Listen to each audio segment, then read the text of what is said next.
নিত্যপণ্যের বাজারে কিছুটা স্বস্তি নিয়ে শুরু হলো পবিত্র মাহে রমজান। ছোলা, চিনি, খেজুর, পেঁয়াজের মতো পণ্যের দাম রয়েছে হাতের নাগালে। গত রমজানের তুলনায় কম দামে বিক্রি হচ্ছে এসব পণ্য। তবে ভোজ্য তেলের সংকট ভোগাচ্ছে ভোক্তাদের। সংকট সমাধানে তদন্ত কমিটি গঠন করেছে ভোক্তা অধিকার সংরক্ষণ অধিদপ্তর।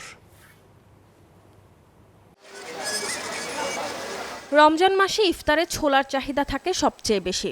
গত রমজানে প্রতি কেজি ছোলা বিক্রি হয়েছে 105 থেকে 115 টাকায়, যা এবার মিলছে 110 টাকার মধ্যে।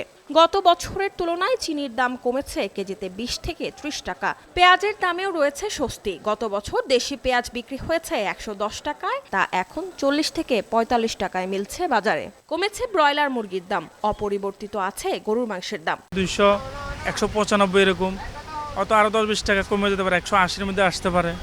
সোনালী চলতেছে 280, 270। মুরগির দামটা বেড়ে গেছে না, কতজন নিতে পারে কতজন নিতে পারে না, এরকমই ঘটনা। যদি আবার কমে তাহলে মনে করেন মানুষজন নিয়ে চলে খাওয়া যায়। তবে বেড়েছে মসুর ডাল, লেবু, শসা ও বেগুনের দাম। তবে সবচেয়ে বেশি সংকট সয়াবিন তেলের বাজারে।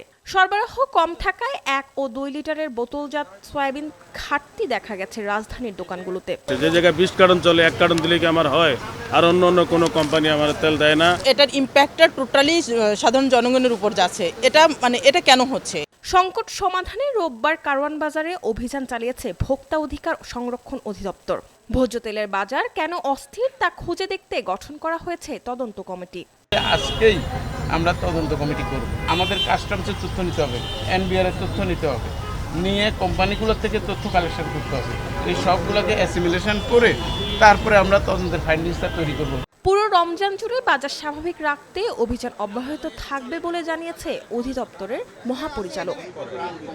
মরিয়ম আজিজ মৌরিন, নিউজ 24, ঢাকা।